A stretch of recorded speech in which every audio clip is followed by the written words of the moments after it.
esto es lo que ustedes hacen y esto es por qué lo hacen, ¿no? Y esto es por qué ustedes hacen la desinfección antes y después del ordeñe, ¿no? La primera es por las bacterias que estaban en el ambiente.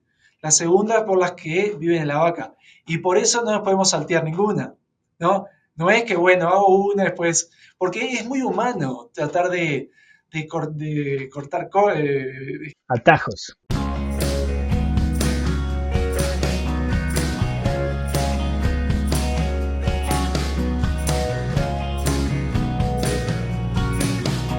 Bienvenidos al Dairycast podcast. Mi nombre es Adrián Barragán. Soy un veterinario extensionista y profesor asociado de la Universidad de Pensilvania en el Departamento de Ciencias Veterinarias y Biomédicas. Hoy tenemos a un invitado que ya hemos tenido un par de veces, pero es un gusto hablar con Selmar. Así que vamos a cambiar un poco el tópico, un tópico lindo, que los dos tenemos experiencia en común, así que espero que va a ser una conversación muy amena. Un poquito rápido del background mío para los que no me conocen o es la primera vez que me escuchan de anfitrión. Soy originario de Argentina, me recibí de veterinario en el 2011 y ahí estuve trabajando un poco con vaca de carne, en Filot, en Babio y en Marcos Paz, ahí cerca del conurbano bonaerense.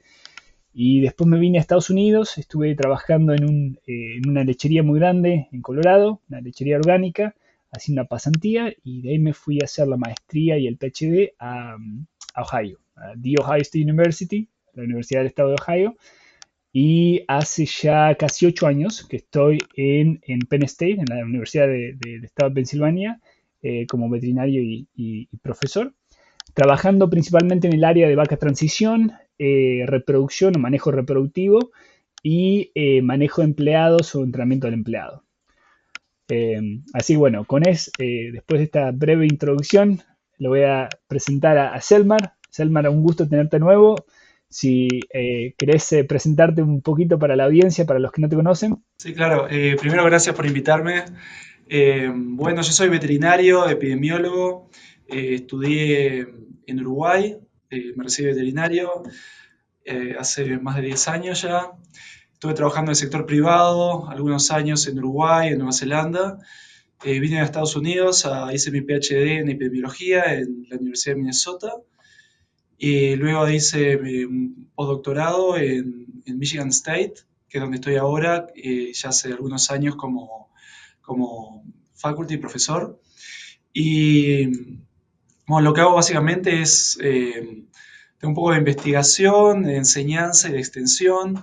Me enseño epidemiología, más que nada, uso de datos para tomar decisiones a estudiantes de veterinaria y estudiantes de posgrado. Y dentro de investigación, lo que hago más que nada es trabajo en calidad de leche, prevención, tratamientos, eh, manejos.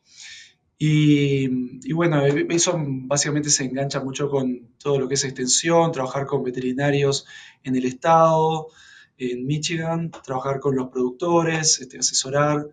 Pero bueno, básicamente eso es lo que he estado haciendo ya desde hace varios años. Claro, no, buenísimo. Y bueno, por ahí refrescar lo que hablamos en los podcasts pasados, hablamos un poco de la influenza aviar, ¿no? Y básicamente el problema que estamos teniendo ahora con las vacas de leche, y se está pasando de las aves a las vacas, y un podcast muy lindo. Para los que no lo vieron, por favor, búsquenlo. La verdad que Selmar da información muy completa y muy aplicada, así por favor, pégale un vistazo. Pero bueno, vamos a cambiar, como dice shift gears en inglés, ¿no? Cambiar de, de ámbito. Y bueno, nos diste un poquito de background del trabajo que estás haciendo ahora con el entrenamiento de empleados en base a la calidad de leche. Y antes de que empecemos el podcast, estamos charlando de un artículo que publicaron hace poquito en base de entrenar los empleados, por qué es importante entrenar los empleados, qué saben, qué no saben los empleados, ¿no? Contanos un poquito, Selmar, de por ahí tu experiencia y por ahí de cómo encarás el proceso. Yo he hecho mucho de esto también, obviamente como hablamos con la mentoría de Gustavo Schunemann, pero en mis 7, 8 años que estoy en Penn State hacemos muchísimo esto, ¿no? Entonces, es muy interesante, o estoy muy interesado en escuchar un poco tu perspectiva, ¿no? Sí, sí, yo en realidad te cuento un poco la historia de este proyecto. Primero que nada, sí, el estudio fue sobre el impacto que tiene entrenar personal, trabajadores de lecherías, en cuanto a impacto en calidad de leche, en salud de la ubre, en producción. Eso empezó un poco yo cuando era estudiante de PhD en Minnesota. Lo que hacía era este, me contrataban, aparte, compañías para asesorar a sus clientes, ¿no? Los clientes tenían, por ejemplo, problemas de calidad de leche. Entonces yo iba, entrenaba al personal, le hacía esas cosas. Y era muy divertido, o sea, siempre me gustó mucho interactuar con los trabajadores. Después podemos hablar ahora de todas las dinámicas que hay, ¿no? Pero yo siempre, al final, yo notaba que realmente los trabajadores estaban contentos, estaban apreciando tener a alguien que dedicaba tiempo a entrenarlos, todo eso. O sea, era muy lindo para mí, pero siempre me iba pensando qué impacto tiene esto, ¿no? Claro. Y el impacto es, ¿cómo me dice impacto? Porque ya que los trabajadores estén, eh, generar ese sentido de orgullo, de aprender algo nuevo, de, de generar comunidad, ¿no? De hablar con ellos, hacer chistes, comer juntos. Todo eso es importante, sobre todo en estos momentos que tenemos problemas enormes de gente que deja las granjas, de retener personal, de generar comunidades importantes. Pero también tenés el impacto que espera el productor, ¿no? El impacto que es más allá de satisfacción, sino que es que se vea en producción, que se vea a nivel económico. Es el mar, para meter un bocadito ahí, es algo tan difícil de medir, como decís vos, porque son parámetros tan multifactoriales, hay tantas variables que afectan estos parámetros, que cómo separás, ¿no? O single out el efecto del entrenamiento, ¿no? Tal cual, es muy difícil, muy difícil. Hay algunos estudios que hacen, que evalúan algunas cosas, pero claro, es eso, es realmente difícil. Entonces nosotros lo encaramos. Bueno, nos juntamos con mis colegas y dijimos, bueno, vamos a hacer este estudio y vamos a ver qué impacto hay, pensándolo también un poco desde el punto de vista del productor, de qué es lo que el productor quiere cuando entrena gente. Lo medimos en tres niveles distintos. Lo medimos en cuanto a aprendizaje inmediato, que eso es lo más común, que es vos le haces un test de cuánto saben, luego los entrenás y le haces un test igual al final. El mismo test, claro. Claro, y los comparas. Y ahí tienes una idea de cuánto aprendieron, pero eso no significa que cambien el comportamiento, Lo apliquen. que lo apliquen. Entonces, también lo medimos en cuanto a comportamiento en la rutina de ordeñe para ver si había algún cambio, porque si querés ver un cambio en cuanto a impacto productivo, tienen que cambiar algo. Y luego lo miramos en cuanto a, eh, medimos células somáticas en el tanque y casos clínicos. Eso como para tener una idea en cuanto a calidad de leche y salud de la ubre. Muy bueno, muy bueno. Y yo creo que es un área, la área principal que yo me enfoco mucho y que veo que el productor no la entiende tanto. Es la primera que decía. Yo le digo al productor, usted no va a ganar en un caso menos de mastitis, no, 50.000 menos de celos hemáticos. Ahí no va a ganar. ¿Usted sabe dónde va a ganar? Le digo. En reteniendo la gente buena que encuentro para trabajar. Porque digamos que se le va, ¿no? Y como decís vos, Mar, tenemos este turnover o empleados que se van de la finca gigante, ¿no? Que es 35-40% será a nivel nacional. Sí, nosotros encontramos 33%, bastante rango. Parecido. Entonces vos decís, cada vez que se le va a un empleado, todo ese conocimiento, todo ese esfuerzo, todas esas resources, toda esa energía que se gastó, bueno, resources, ya tengo las palabras en inglés, no me sale en español. Es difícil a veces, vas traduciendo, ¿no? Ah, terrible. Se pierden, ¿no? Se pierden, es como se va a la basura Y después hay un gasto invisible en recontratar al empleado, gasto de tiempo, gasto de más resources, gasto de más energía, y después la learning curve, ¿no? La curva de aprendizaje, que dicen que tarda menos 2 semanas. Entonces, eso es lo que no, viste, a veces me enfoco mucho en charlar con el productor. Le digo, esto es lo más importante. No sé si vos lo ves de la misma manera o tenés la misma experiencia. Sí, sí, mirá, yo entiendo el productor, ¿no? Probablemente todos estamos en la misma de corriéndola de atrás, pero, y es difícil también decirle, dedicarle, hacer que tus trabajadores estén en un entrenamiento 1 hora o 2 horas por cada mes. Porque claro, lo estás sacando de otras actividades que yo qué sé, lo que sea, pero son importantes y tienen un impacto inmediato. Claro, es el impacto que él ve. Tal vez no se ve a largo plazo, es más difícil. Pero sí, los tenés que entrenar. Nosotros vimos que nosotros incluimos 150, más de 150 trabajadores. El promedio de tiempo de experiencia en lecherías fue 9 meses. 70% de ellos tenía menos de un año de experiencia. Y la mayoría estaban entrenados por colegas de ellos, por otros trabajadores. Entonces, claro, te das cuenta que son personas que rotan mucho. Vos hablabas del turnover, de la gente que se va. Hubo una granja, una lechería que tuvo un turnover de 125%, ¿no? Tuvo más empleados en el año en promedio que se le fueron de los que tuvo que contratar. Y eso pasa.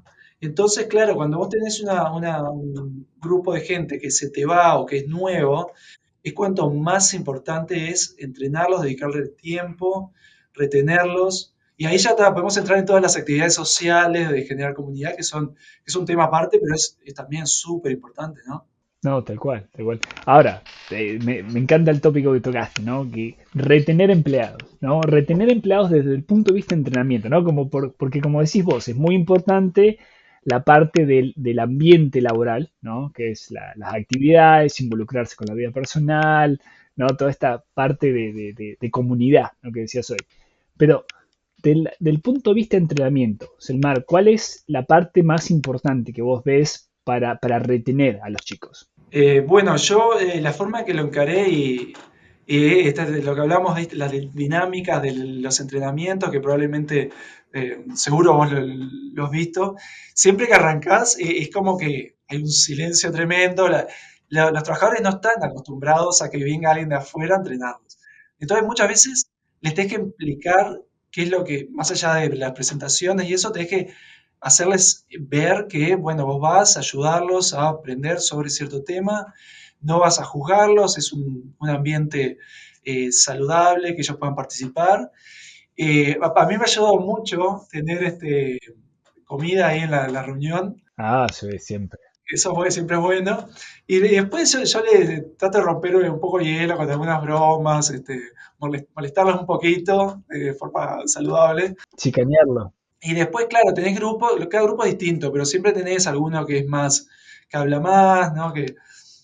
Otros son más callados, ¿no? Tenés de todo, pero bueno, tratar de jugar con eso, de preguntarles, pero no ser muy agresivo, ¿no? Siempre tratando de leer el room, ¿no? La situación. Y, y bueno, eso es la forma que yo lo encaro. Después, claro, yo creo que a medida que avanza y que son tópicos, son temas que son relevantes para ellos como que se enganchan un poquito más. Es muy importante lo que yo he visto, mostrarle las cosas de forma práctica. Esto es lo que tú haces y esto es por qué lo haces de esa manera. No, eso fue mucho el encare que nosotros hicimos, fue básicamente yo hablaba con ellos, el entrenamiento yo lo dividí en dos maneras, en dos partes. La primera parte era todo lo que es patogénesis, ¿no? Y hablábamos de qué es mastitis, los diferentes tipos, las diferentes presentaciones, ¿no? Cuando hablamos de mastitis clínica, de subclínica, ¿no? Y ahí había que hablar de recuento de células somáticas, ¿no? E introducir todo eso, que es sorprendente, pero la gran mayoría no sabe qué es células somáticas, no saben por qué hacen el Rapid Test o el California Mastitis Test, ¿no? Y luego la identificación, ¿no? Que es tan importante. Y luego de eso fue muy fácil engancharlo con la segunda parte, que era, estos son los pasos que ustedes hacen en cada granja, y eso yo lo acomodaba según la rutina de cada lechería. Esto es lo que ustedes hacen y esto es por qué lo hacen, ¿no? Y esto es por qué ustedes hacen la desinfección antes y después del ordeñe, ¿no? La primera es por las bacterias que estaban en el ambiente. La segunda es por las que viven en la vaca. Y por eso no nos podemos saltear ninguna, ¿no? No es que, bueno, hago una después, porque es muy humano tratar de cortar, Atajos. de avanzar más rápido y tratar de ser más eficiente. Eso lo hacemos todos. Pero tú cuando sabes la importancia de cada paso es cuando decís, bueno, está, tengo que hacerlo igual, ¿no? Yo siempre digo, eso me parece que es un poco de la cultura latina que trae el trabajador inmigrante, de que la cultura latina es más rápido se hace el trabajo, más eficiente, más dinero, ¿no? Y eso es algo que nosotros lo hablamos siempre en los entrenamientos, que cuando en relación al ordeñar la vaca, no, generalmente no van de la mano más rápido, más eficiente, más dinero, porque la vaca no solo, como decís vos, que los pasos hay que hacerlos bien, pero también que hay que estimularla. El problema más grande que tenemos acá en las fincas, al menos en los entrenamientos que hacemos, es que las vacas no las estimulan bien, el prep time, ¿no? Y claro, le ponen la unidad y no baja la leche o baja la leche por 10 segundos para, ¿no? El modo bifásico, ¿no? El de flujo, ¿no? Muy característico de la mala estimulación. Entonces, claro, le estamos pidiendo a los chicos que cambien algo tan cultural y lleva tiempo, ¿no? Como decís vos. El tema es que si a vos te ponen, yo pienso, ¿no? Si te ponen en una sala de ordeñe y te dicen, hace un buen trabajo, ¿no? Y te explican, esto es lo que tienes que hacer, ordeñar así, vos lo que vas a hacer es hacer eso rápido, Claro, ¿no? claro, tal Porque cual. aparte están bajo presión de avanzar rápido. Entonces, es como decís vos, se convierte en hacerlo rápido, sacar vacas, pero no es rápido, es eficiente, es rápido, pero bien hecho. Pero porque no entienden el porqué, Selmar. Es como decís vos, cuando ellos entienden el porqué, ¿no? Mira, te voy a contar una anécdota sin sacarte mucho tiempo que a mí viste, como de plow, me voló la cabeza, ¿no? Cuando estaba en Colorado, hicimos un entrenamiento, yo hacía 2, 3 años estaba recibido, un entrenamiento de inseminación artificial, ¿no? Entonces fuimos a un matadero, trajimos 10, 12 úteros, ¿no? Y pusimos a todos los inseminadores con el útero a pasarlo. Inseminadores de 10, viste, 5, 6, 7 años de experiencia con una concepción, una tasa de concepción altísima, viste, 35, re bien los chicos. Cuando agarró el útero, dice, así que, esto es lo que estoy agarrando. Y, tipo ni siquiera sabía lo que estaba agarrando, no sabía, él sabía que tenía que agarrar algo medio durito ahí y por ahí pasarla, pero no tenía ni idea de qué agarraba, Claro. porque nunca había visto un útero y nunca se lo habían explicado, pero el tipo venía bárbaro. Entonces, con eso dicho, ¿no? A eso me parece que está muy bueno, engancha muy bien con el por qué, además de por ahí entender un poco el mecanismo, por qué lo hacen. ¿Cuáles son otros factores que te parece que es importante explicarles los por qué, ¿no? El fundamento de lo que hacen? ¿Cuál otros factores te parece que es beneficioso? A ver, ¿a qué te referís? Por ejemplo, no dijimos que está bueno, le explicamos el por qué y ellos entienden un poco de no hacerlo muy rápido, ¿no? ¿Qué otro beneficio del empleado saber el por qué, saber la fundación de lo que hacen? ¿Qué otro beneficio podría tener en la finca? Ah, bueno, sí. Mirá, si hacen un buen trabajo, básicamente ellos lo que hacen es aumentar la productividad, mejorar la eficiencia del parlor, de la sala de ordeñe. Nosotros vimos que no es solamente identificar casos, que es parte de lo que tienen que hacer, del despunte, por ejemplo, es identificar casos de mastitis clínica. Bárbaro. ¿No? Eso, separás la vaca, le haces un tratamiento, prevenís eh, otras infecciones, pero también lo que vos comentabas, lo del ordeñe bifásico, este que es, ¿no? Ellos muchas veces no entienden la diferencia entre la leche libre y la leche que está atrapada en los alvéolos, ¿no? Entonces, una vez que saben eso y entienden de la que estimulan a la vaca con el despunte, prestan más atención, lo hacen, la vaca se ordeña en menos tiempo y termina reduciendo el tiempo que lleva todo el ordeñe. Nosotros vimos que eh, tengo unos resultados acá, yo con términos de memoria soy terrible, pero nosotros reducimos, después del entrenamiento, el, hablábamos de la preparación adecuada, una preparación para estimular a la ubre a que baje la leche. Es más, hay diferentes definiciones, pero una bastante estándar es de 1 minuto a 2 minutos, ¿no? 60-120. El 30% de lo que nosotros medimos antes del entrenamiento eran adecuadas. Estamos hablando de un 70% que estaban por debajo del minuto o por arriba de los 2 minutos. Si está por arriba de los 2 minutos, si bien la vaca está estimulada, te lentece la dinámica del ordeñe. Si es menos, va a tener esos problemas bifásicos, la vaca se va a sobreordeñar en ese periodo que no está liberando leche, está asociado con mastitis, todo eso. Subimos a un 50% de preparación adecuada, que todavía estamos lejos del 100 o lo que sea un buen objetivo, pero mejoró. Y eso, el hacer que las vacas se preparen mejor, repercutió en un tiempo de ordeñe que bajó de 5 minutos 45 a 5 minutos 20. Son prácticamente Medio minuto casi. 25 segundos menos en ordeñarse en promedio cada vaca. Y eso repercutió a su vez en el tiempo entre poner la primer pezonera y que las vacas se vayan, bajó, ¿cuánto fue? Como 1 minuto, 50 segundos.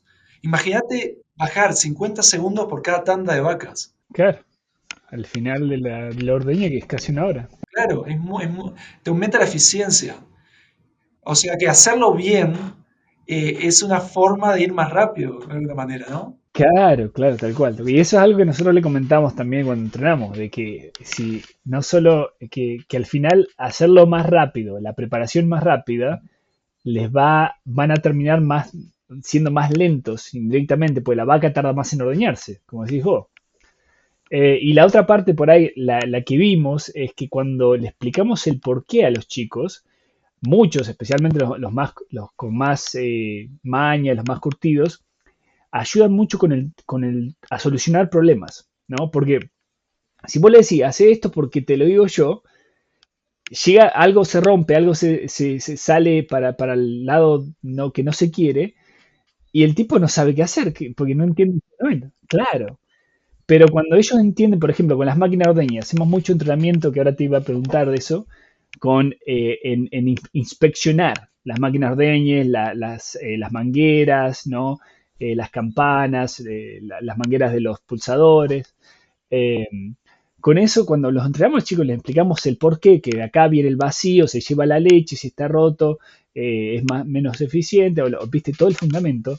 Los tipos ahora ya, está rota, listo, la cambio, pum, y así, ya se independizan, ¿no? Se vuelven más eficientes, pero también más independientes, que para el productor, como decís vos, ellos no tienen tiempo, están, viste, 24/7. Sí, sí, sí. Después llegás a salas de ordeñe que tienen todos los liners, las pezoneras, algunas rotas, mangueras rotas, y claro, y yo qué sé, ¿qué hay que esperar, no?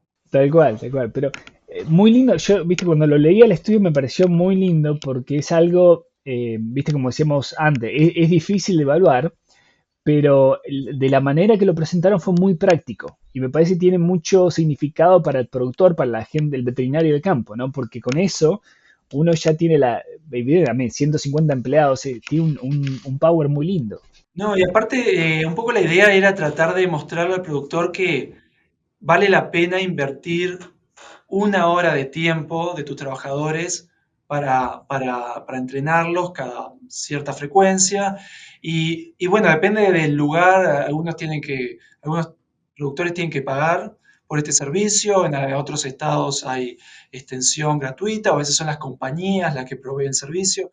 Hay diferentes sistemas, pero aunque tengan que pagar, vale la pena. Si date cuenta, una mastitis clínica te vale 400, $500, ¿no? Uno a veces piensa en un caso clínico de mastitis, que es el tratamiento, no la droga. La droga es nada. Las drogas son $5 por día, pero después tenés leche que descartás durante el tratamiento, después del periodo de espera para poder remitir la leche. Después todo lo que no se considera, que es la bajada de producción, porque si la bacteria daña el tejido, ahí tenés una vaca que va, a largo plazo. claro, que va a producir menos. Entonces, hay como ese costo que no se ve normalmente. Si vos lográs prevenir esos casos, algunos casos, ya ahí ya estás ganando, ¿no? Yo creo que es importante tal vez trabajarlo de ahí. Y yo creo que este estudio sirve como para mostrarle al productor, bueno, sirve invertir tiempo, es doloroso, pero vale la pena, ¿no? Ahora, con esas líneas, ¿cuál es la limitante más grande, además del tiempo, que has visto para los productores de no entrenar a la gente, ¿no? Porque un poco, déjame hacer un poquito para atrás. Entonces, arranquemos un poquito, ¿cuál es la situación actual, al menos en Estados Unidos, que es donde estamos nosotros, a nivel de entrenamiento, relacionado a calidad de leche o a prevención de mastitis? ¿Es común, no es común? Mencionaste un poquito quién lo ofrece, ¿no? Las compañías de extensión, pero danos un poquito de background de eso y después entremos en las limitantes de los productores. ¿Por qué no lo hacen tanto? No, yo te diría que en general es terrible. No hay una cultura de entrenamiento. Eh, hay un estudio de Erskine, no sé mucho, que hablaba de que 70%, arriba del 70% de los trabajadores entrenan a los trabajadores nuevos, ¿entendés? O sea que te das cuenta que ni siquiera es el manager o el dueño que dedica tiempo a entrenarlos.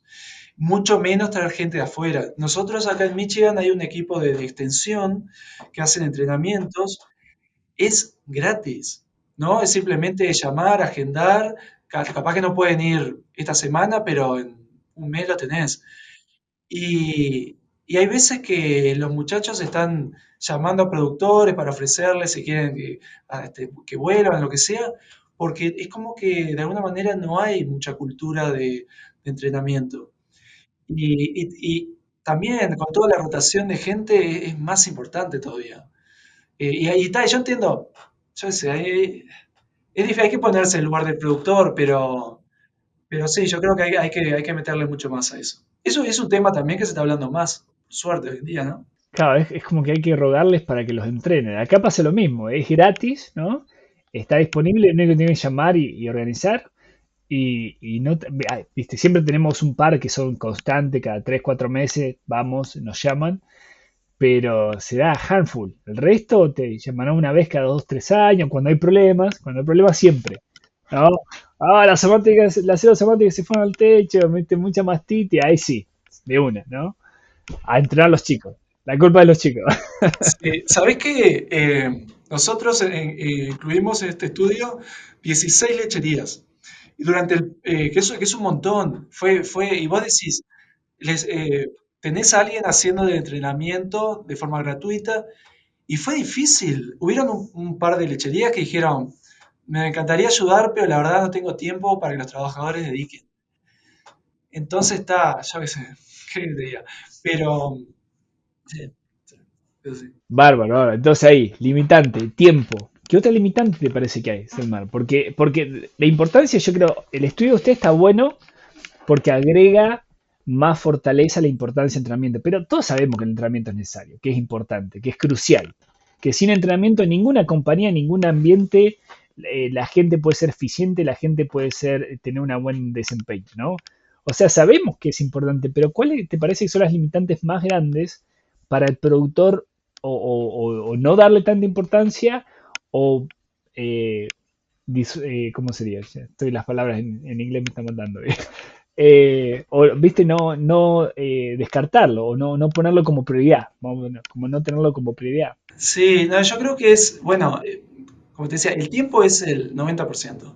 Pero claro, es que también cuando hablamos de tiempo significa que están todas un montón de actividades compitiendo unas con las otras y sí, tenés vacas que están pariendo ahora o ya estás todos los días se atrasa el ordeñe, ¿no? Siempre hay cosas que pasan, se rompió tal cosa, o faltó fulano, tenés que dedicar gente a cubrir ese hueco. Entonces, yo creo que hay tantas cosas que compiten que en realidad lo que tienen eso, un impacto inmediato, que es lo que el entrenamiento tiende a tener un impacto más a largo plazo. Entonces, por eso es lo que se deja un poco de lado. A ver, si pensamos en los gobiernos, algo como los gobiernos que dejan de lado el presupuesto de educación por otras cosas más inmediatas, No empecemos. imagínate lo que puede pasar en un establecimiento, ¿no? Entonces, claro, yo creo que es eso. Después, te diría que la parte económica juega un rol, pero mucho menor, ¿no? Porque no creo que haga la diferencia en general. Y tampoco son entrenamientos diarios, ni semanales, ni mensuales, te diría, ¿no? Tener gente anualmente o cada 6 meses, o sea, económicamente no es relevante para el establecimiento. Te hacer una pregunta ahí por ahí que hemos visto mucho. Idioma. ¿Lo ves eso como una limitante? Sí, lo veo como limitante, sí. A ver, depende a quién tengas haciendo el entrenamiento, ¿no? ¿Verdad? Sé que hay algunos casos de algunos veterinarios que hablan español, son muy poquitos. Ahora hay algunas clínicas que eh, contratan personas que hablan inglés-español, entonces son técnicos, muchas veces sí, ellos hacen inseminaciones, ese tipo de cosas, pero también hacen entrenamientos, ¿no? Está ese sistema que se está dando en algunos lados. Después, en gente normalmente las extensión dentro de universidades, siempre tenés gente que habla español, o siempre no, pero generalmente, porque estratégicamente las tienen que haber, ¿no? ¿Verdad? Y luego tenés dentro del establecimiento todas es sorprendente cuántas, o sea, la gran mayoría de los trabajadores no habla inglés. La gran mayoría de los empleadores, ya sea los propietarios o los managers, la mayoría no habla español. Entonces, hay veces que tenés una persona en el medio que es bilingüe, ¿no? Que juega ese rol, pero hay muchos establecimientos que no, y es terrible. Y sin embargo siguen funcionando. Y ¿cómo puedes funcionar si no te puedes ni comunicar, ¿no? Claro, te comunicas con Con señas. señas. Ahora estamos haciendo un estudio en granjas, pero en lecherías, preguntando el tema de justamente las barreras idiomáticas, ¿no? ¿Cuál es la diferencia entre esos establecimientos que tienen a alguien que habla inglés-español y esos que no? Y cómo eso repercute en que la gente se quede, porque cuando vos no tenés comunicación con tus jefes, hay como una barrera muy importante en cuanto al sentido de pertenencia, ¿no? Entonces, claro, es más probable que nosotros esperamos ver, vamos a ver qué dice la data, pero creemos que estos establecimientos tienden a tener mayor rotación de personal, es más difícil mantenerlo, ¿verdad? Tiene sentido. Bueno, te digo, justo ahora estamos terminando, lo van a mandar hoy para someter a publicación, un artículo, sí, parecido pero más enfocado en los recursos humanos de las fincas, ¿no? Que también tenemos 10 granjas, 150, 147 empleados, 70% latino, 30% americano.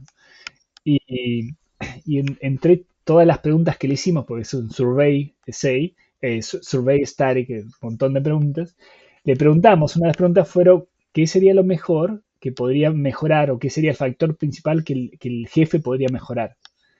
Los dos, los americanos y los latinos o los de habla hispana, dijeron comunicación. Claro. Viste, yo cuando de los latinos lo esperaba, ¿no? Porque obviamente hay una barrera de lenguaje, pero cuando los americanos dijeron comunicación también, nos quedamos que, qué interesante, ¿no? Sí, sí, sí, es tremendo.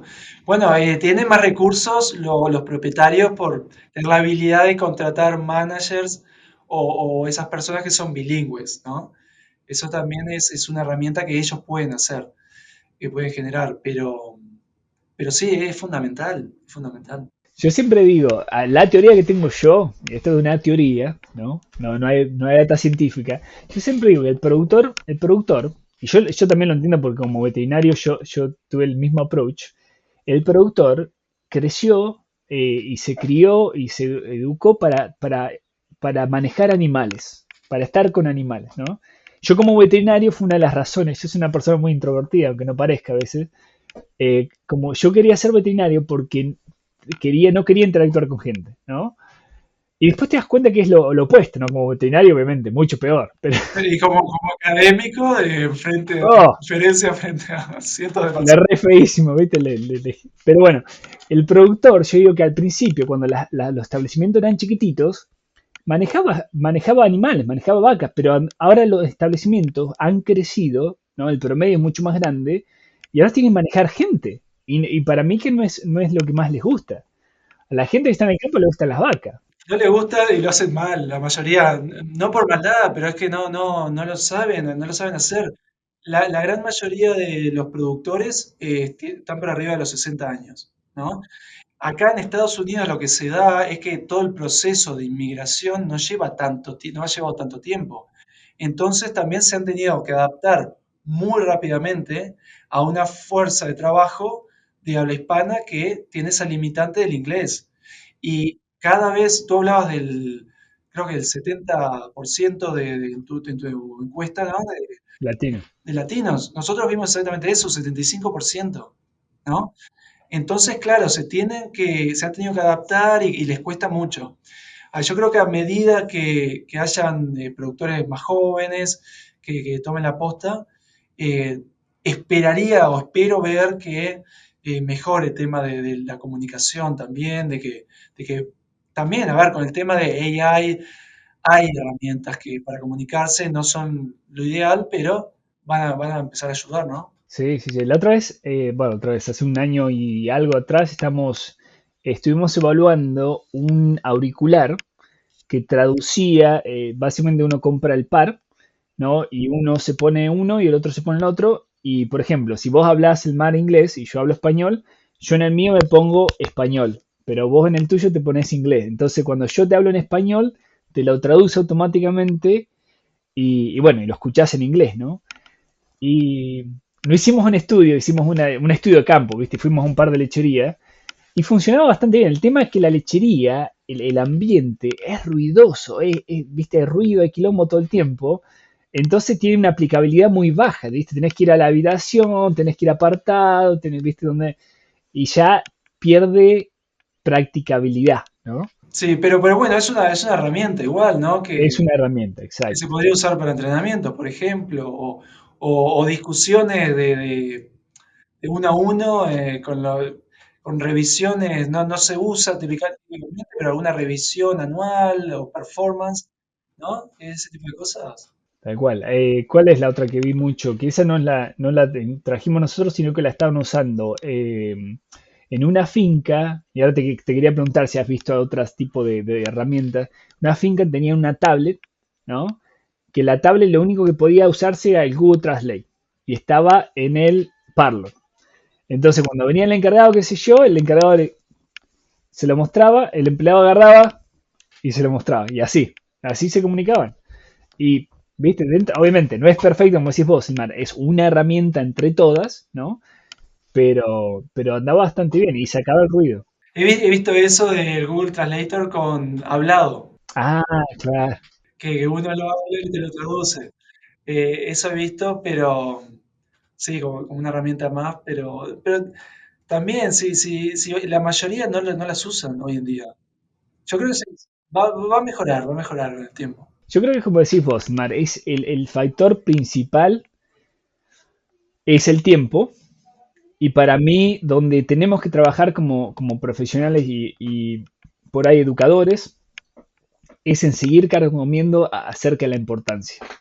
Porque cuando uno entiende la importancia y realmente cree en la importancia, el tiempo lo encuentra o lo hace. Totalmente. Por eso yo creo que el estudio que sacaron es muy, muy, muy bueno porque ayuda a seguir fomentando esta cultura, ¿no? Y como decís vos, donde empieza a cambiar la sangre, las generaciones, yo creo que concuerdo con eso. Lo que tú decías, yo creo que hoy en día es cada vez más especializado el trabajo, ¿no? Entonces, eso por un lado te permite, te da la habilidad de hacer que el trabajador, al enfocarse en algo constantemente, lo haga bien, lo haga muy bien, ¿verdad? Pero para eso hay que dedicarle tiempo, ¿no? Y también, por el otro lado, si lo hace mal, el impacto es mucho mayor. Claro. Entonces, sí, yo estoy de acuerdo, que es cuestión de buscarle el tiempo. Eso es cierto. Y yo creo que lo que decís también, que decías al principio, Selmar, de reconocer el trabajo bien hecho y la importancia de los trabajadores para la finca, ¿no? Porque, y no nos va a dar el tiempo, porque es un tópico, por ahí podemos hacer otro podcast con la parte del ambiente laboral, que es un tema muy lindo y muy importante también, pero te voy a contar un ejemplo de un productor, un manejador que tenemos acá, que es excelente con respecto a manejo de empleados, y el tipo se enfocó mucho en eso, en demostrarle el afecto, el agradecerles, ¿viste? El, es increíble qué tan beneficioso es un gracias, viste, una vez a la semana. Porque, como decíamos anteriormente, la mayoría de las reuniones de entrenamiento se hacen porque hay algún problema, ¿no? Siempre viene el reto, viene el entrenamiento y el reto. Entonces, cada vez que voy, dice, ¿qué hicimos ahora? No, no, chicos, tranquilo, está todo bien. Como decías vos, arrancarlo como para que no se sientan. Sí, sí. Pero sí, y volviendo un poco al hablar con el productor, hay veces que se ve el impacto. Hay veces que se le puede buscar la vuelta para mostrarle el impacto al productor de estos entrenamientos. Nosotros, una de las cosas que para mí es muy interesante que vimos fue cómo luego del entrenamiento, el mismo día, muchas veces el entrenamiento era de mañana, ya el mismo día y por una semana más o menos, habían picos de casos de mastitis clínica. Yo cuando vi eso, casi me muero, dije que rompí acá. Pero claro, justamente es lo que yo les enseñé, a identificar casos. Entonces es lo que están haciendo, identificar esos casos de leche normal. Y después vimos que la célula somática del tanque inmediatamente bajaba, ¿no? O sea que hay veces que también se puede ver el impacto a corto plazo, eso ayuda a incentivar al productor que aunque no haya tiempo, hay que hacerse el tiempo, va a haber algo en el corto plazo y después lo va a ver en el largo plazo también. Claro, claro, genial, genial. Bueno, Selmar, sé que tenés una reunión en un ratito, así que vamos a ir a finalizándolo, pero bueno, de última por ahí podemos hacer una parte 2. Es un tema tan grande. Pero bueno, Selmar, ¿algún mensaje final de toda la conversación que hemos tenido que les quieras dejar a la audiencia? No, espero que que estén de acuerdo en la importancia del entrenamiento, que dediquen tiempo a sus trabajadores, que vale la pena, tiene impacto. Hay un montón de recursos, ya sean como hablamos, empresas, universidades o actores privados que los pueden ayudar con eso. Buenísimo. Bueno, Selmar, como siempre, un gusto tenerte acá. Hasta la próxima, porque estoy seguro que no es el último. Y bueno, muchísimas gracias. No, gracias por invitarme, Adrián. Un abrazo grande. Abrazo grande, Selmar. Cuídate.